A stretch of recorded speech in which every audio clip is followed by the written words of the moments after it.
Bab 1002. Pertarungan campur.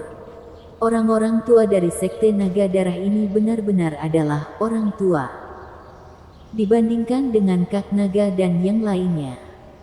Rosikin baru hidup berapa tahun saja. Louis Lu tahu bahwa Kak Naga dan yang lainnya pasti punya jalan.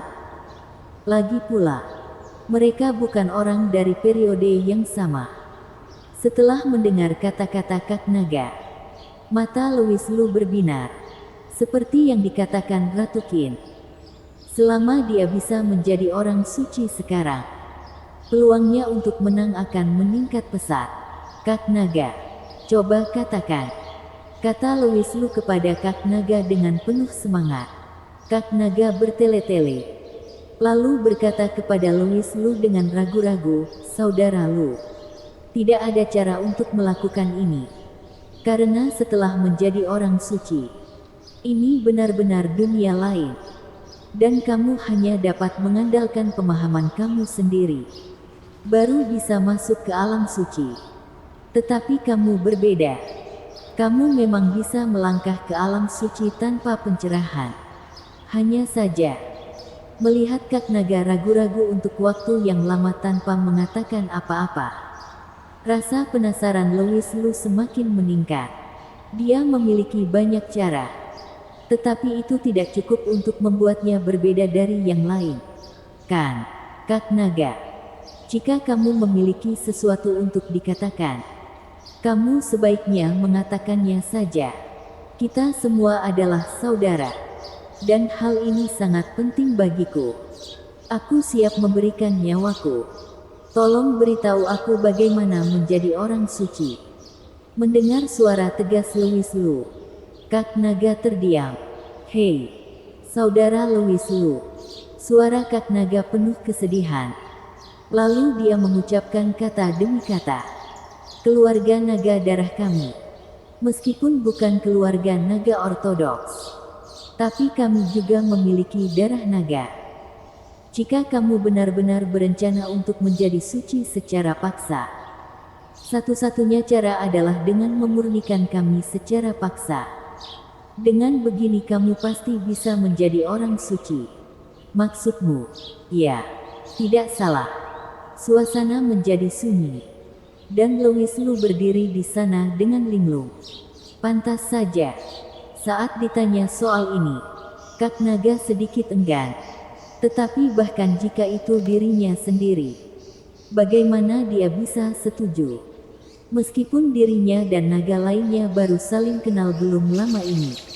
Ketika menghadapi masalah, Kak Naga dan yang lainnya akan memberinya nasihat. Kak Naga dan yang lainnya sudah seperti teman yang tak terpisahkan. Dia menyuruhnya memurnikan mereka. Bagaimana mungkin Louis Lu bersedia? Apakah ada cara lain?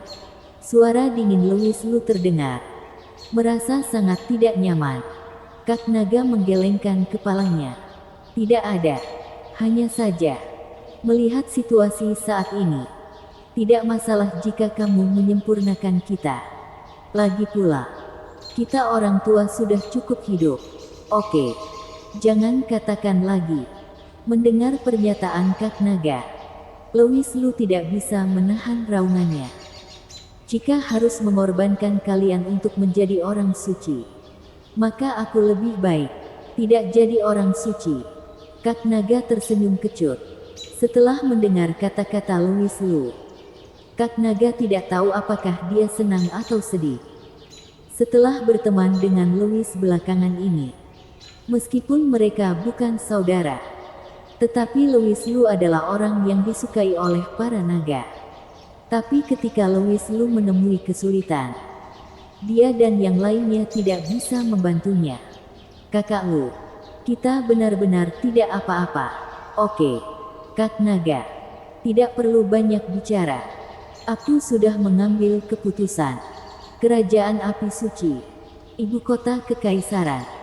Di arena seni bela diri yang besar, para pejabat dari 3 kerajaan berbondong-bondong ke sana.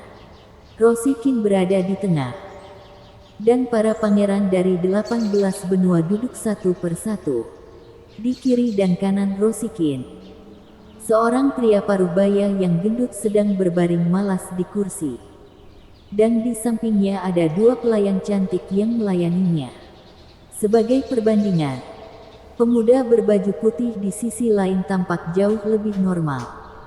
Tiga orang yang duduk di tengah auditorium melambangkan tiga kerajaan besar. Rosikin, Ratu Kerajaan Api Suci; Anmos Suan, Raja Kerajaan Falling Snow; Ramboliu, penguasa Kerajaan Air Langit. Rosi. Sepertinya tidak banyak orang dari Kerajaan Api Suci yang berpartisipasi tahun ini. Tapi itu hampir sama setiap tahun. Orang-orang yang disebut jenius ini mungkin tinggal di peringkat suci seumur hidup. Tidak bisa meningkat lagi. Dikatakan bahwa orang-orang di daftar dunia dan bumi adalah jenius. Tapi kurasa tidak. Dalam hal bakat, siapa yang bisa dibandingkan dengan Rosi? Tidak hanya dia cantik, tetapi dia telah mencapai alam peri di usia muda. Dan dia juga Ratu Kerajaan Api Suci. Benar-benar membuat orang lain iri. Lebih baik kalau kita berdua menikahi demi negara kita. Ketika Rosikin mendengar kata-kata Ramboliu, dia tidak bisa menahan rasa mual. Dia memelototi Ramboliu dan berkata dengan marah, "Babi gendut, berhenti bicara omong kosong. Ini bukan kerajaan air langitmu." Ketika Rosikin mengatakan ini, Ramboliu hanya bisa tertawa meminta maaf. Sementara Anmos Suan yang duduk di samping tetap diam. Tiga master tingkat surgawi duduk di tengah. Dan puluhan master menemani mereka. Ada juga barisan penjaga suci yang tak terhitung jumlahnya di tingkat apoteosis untuk menjaga ketertiban. Aura mereka begitu kuat sehingga membuat orang menahan nafas. Segera setelah itu, para jenius dari kerajaan besar yang bersaing mulai memasuki arena satu demi satu. Raja Kingsu berdiri di tengah arena seni bela diri, memerintah segalanya dengan tertib. Tiga kerajaan besar, puluhan master berbakat, berdiri dengan rapi di arena seni bela diri. Suara Raja Kingsu, Caisci, terdengar. Selanjutnya, aku akan menghitung jumlah orang. Dan kemudian aku akan memberitahu kalian aturan pesta Kaisar Api Dewa ini. Kerajaan Api Suci. Ada 13 orang yang berpartisipasi dalam kompetisi peringkat tanah. Dan 11 orang yang partisipasi dalam peringkat langit. Kerajaan Air Langit. 17 kontestan dalam berpartisipasi dalam kompetisi peringkat tanah. Dan 13 kontestan yang berpartisipasi untuk peringkat langit. Kerajaan Falling Snow. 9 kontestan berpartisipasi dalam daftar peringkat tanah. Dan 7 kontestan berpartisipasi dalam kompetisi peringkat langit. Angka ini terdengar biasa saja. Tetapi sebenarnya itu sudah mewakili kekuatan para kerajaan. Dan senyum bangga muncul di wajah Kaisar Air Langit. Ramboliu memiliki wajah bangga. Dan dia masih tidak lupa untuk mengejek Anmos Suan di sampingnya, saudara Anmos. Sepertinya tidak banyak dari kalian yang terpilih kali ini. Namun, sepertinya sama setiap tahun. Mata Anmos Suan tetap tertuju pada lapangan kompetisi sepanjang waktu. Tanpa memandang Ramboliu, dia hanya menjawab dengan datar, "Jumlah banyaknya orang tidak berarti apa-apa. Aku tidak tahu. Apakah reinkarnasi peri dari kerajaan Falling Snow ada di sini? Apa hubungannya denganmu?" Anmos Suan memberi Ramboliu pandangan kosong.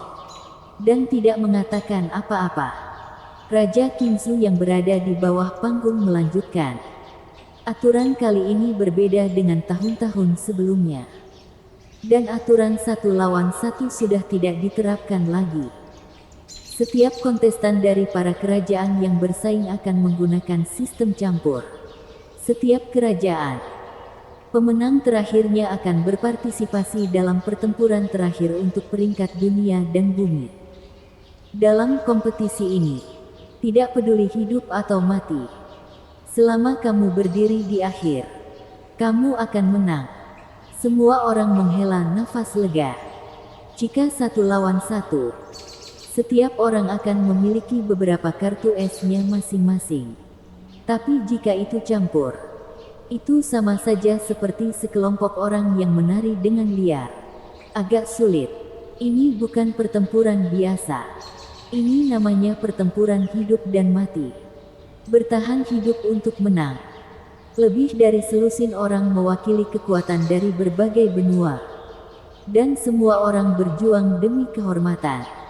Dan pada saat ini, tatapan Raja Qingzu terkunci rapat pada tubuh Louis Lu. Bersambung.